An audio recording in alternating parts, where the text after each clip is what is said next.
Tansi, hello, bonjour, good day, everybody. Arcand here, three-time world champion hoop dancer. I'm just here today to share some knowledge with you from the beautiful, unceded territory of the Okanagan Nation.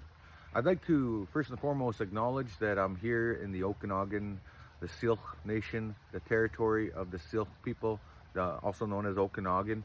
It's not just a place, it's a people, it's a culture. It's a very beautiful place, and my daughter is actually half Okanagan, so this is like my second home. Anyways, I'd just like to greet you and say hello and welcome to the next lesson. So this would be lesson number 7. This would be hoop number 7 or moon number 7. This would be more of a summer moon in our culture, that we refer to, which you can definitely look into in my book. My book is called 13 Hoops, and it's going to be coming out very shortly, and you're going to have access to these videos through the book as well as my YouTube channel. So thank you guys for tuning in.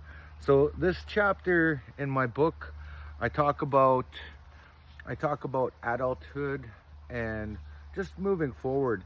And 7 is a very sacred number in our culture. It represents for the 7 sacred teachings of our culture, and the 7 sacred teachings teach us about respect, teach us about humility, it teaches us about bravery, honesty, and resilience, and it teaches us about getting out on the land and connecting to the land, and it teaches us about connecting to our spirituality. So there's a lot of different elements that make up those 7 sacred teachings. Whatever way you put those teachings into perspective, it's always a learning process. And whether you're Anishinaabe or Cree or Sioux, well, in Canada we only have Nakota Sioux, but we also have Assiniboine, and there's so many different indigenous nations across Canada that I can't really speak for any individual ones other than the ones that I know. I speak mostly from a Cree perspective, but also my great-grandfather was Nakota Sioux on my mother's side, so I kind of have that connection as well. As well as I acknowledge myself as being Métis. That's where I get these green eyes from. Even though I don't have a Métis card, but one of the very first dances I ever learned was how to do the jig. So that's the official dance of the Métis people, doing the Red River Jig. And yeah, so that was the very first dance I ever learned as a kid. It was just kind of a fun thing to do. But later on in life, I had no clue that I was ever going to become a hoop dancer. So here I am with my hoops today, 30 years later, doing the hoop dance and performing all over the world for many different audiences, and just doing what I do and loving what I do and doing what I love. Anyways, that's also one of the 7 sacred teachings I forgot to mention earlier is love. Love yourself, love your community, and love your family, and love your friends. Keep the circle strong is one of the common sayings in our culture. Now, for 7 hoops, there isn't really a lot that I can personally teach you about 7 hoops other than the things that I know. So I didn't really come up with a lot of formations for 7 hoops. However, that's not to say that other dancers out there haven't come up with formations for that particular denomination of 7 hoops, because there's people like James Jones. He's a personal friend of mine. Some of you know him as Notorious Cree. There's also a couple of other dancers down south. Lane Jensen, he dances with a lower number of hoops. Tyrese Jensen, they all dance with lower number of hoops, and their movements and their shapes are slightly different. So I'm just going to show you what I know with 7 hoops and go through some of that. So I have this formation that I do. For me, it represents the elk, this formation, because the elk has this big, wide rack of antlers. And the elk spirit teaches us a lot in our culture, because in our culture, if you ever go to a sweat lodge, they'll teach you that the elk spirit is the love spirit. Whenever we pray for love in our life, we pray to that elk spirit, because that elk is known for its beautiful mating call in mating season and throughout nature. The elk actually sound way more beautiful than the cow elk, because the cow elk, they just do chirps, right? They just do little chirps, but the bull elk sings when it talks, and it has, they're really intelligent beings, the elk. And I remember hunting them. They're really difficult to hunt as well. You have to be really clever. You have to be really quiet, and they're really smart and really intelligent. So I just thought I would speak about that and tell you a little bit about this move. Okay, so what I'm going to do here is, so this move is kind of a combination move, and it takes a little bit of hand skills, hand techniques, and body weaving techniques to do this move. So I'm going to show you just this move. So what I'm going to do here is I got 4 on one side and 3 on one side, okay? So what I'm going to do from here is I'm going to put my foot through these 3 hoops right here. Then I'm going to drop one, in the one that's in the center. Then I'm going to step inside of it, and then step through these 2 hoops right here. And then from here, I'm going to drop the inside hoops like this, and then I'm going to fold the hoops out like this. So this is one denomination of that exact movement, and this could represent for a variety of different shapes. It's whatever you see in the shapes. It's not necessarily what I tell you it is. To me, this is what came to my mind when I first composed this move. So where it fans out even more is when I do these little things. And this is from the 5 hoop lesson, where you take this hoop right here and see how I step through it and interlocked it and step out, step and interlock it. And now it kind of separates into like wings almost. But this is where it gets tricky. This is where, from the 5 hoop lesson, this is a continuation of the 7 hoop now. And the 7 hoop, all I do is pop these guys out like that, and then I'm back down to a folded position. And this is where, in the 4 hoop lesson, this is where this is important. See, I'm taking my finger, putting it through the hoop like that, and pinky, and finger and pinky, and I fan out the hoops. So now the hoops are fanned out. So now all I got to do is flip them, and then I have this next formation right here, which represents for that elk spirit. You know, that elk is feeding on the grass. You know, that elk has this big rack out, that bull elk, right? So that's kind of what this formation represents. And that's the best I can show you for the 7 hoop formation and the 7 hoop lesson. So again, that's how you do that. I'll demonstrate that for you. Again, I can break it down. So the next move I want to show you is more of an upper body move. Now, since I didn't do a lot with 7 hoops, specifically in my routine that I do with 13 hoops, the transition from here changes, because when I do that 6 hoop move, basically what I'm doing is I'm actually locking the hoops in like this, and I'm locking them in like this, and then I pop these hoops down like that, and then I have these hoops, and I make myself a little center portal right there. And this is how I do the bottom half of 13 hoops. So it doesn't make sense to skip to have 7, because you only have so much time to do your routine, especially when it comes to world championships.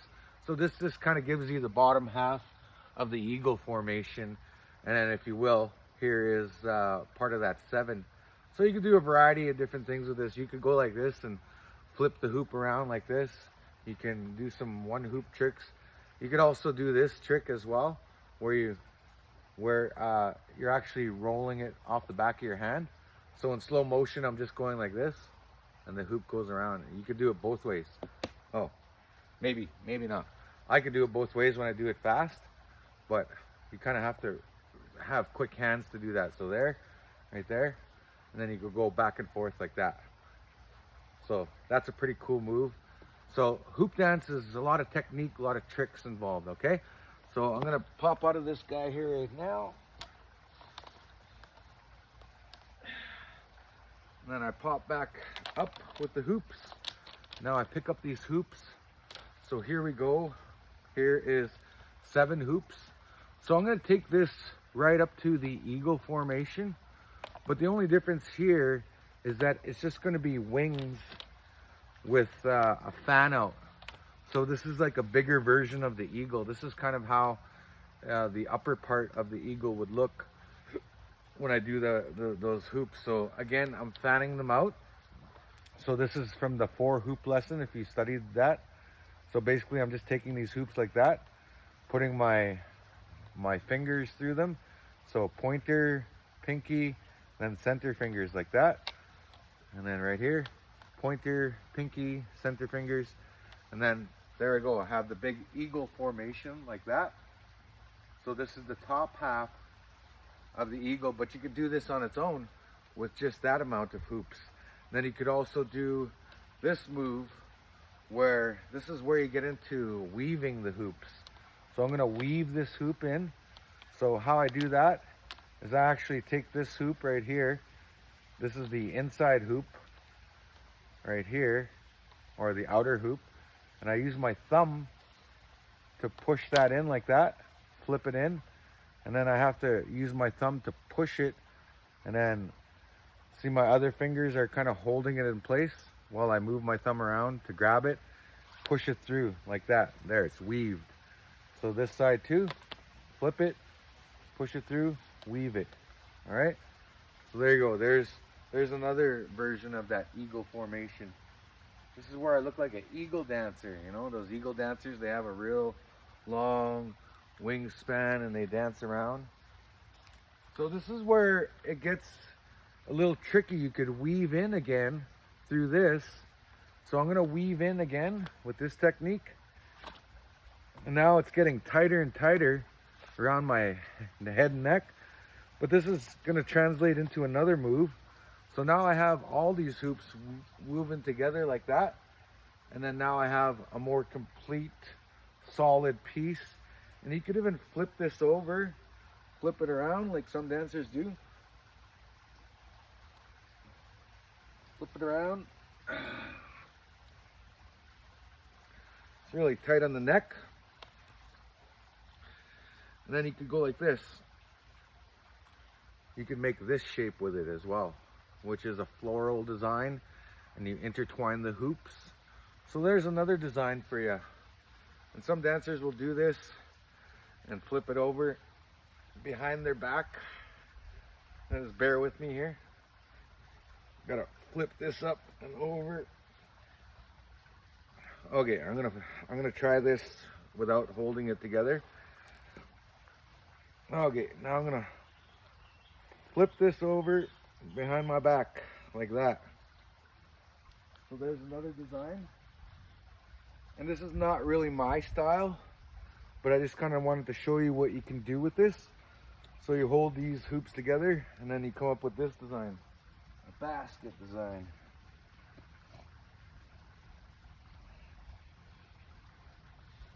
All right, cool.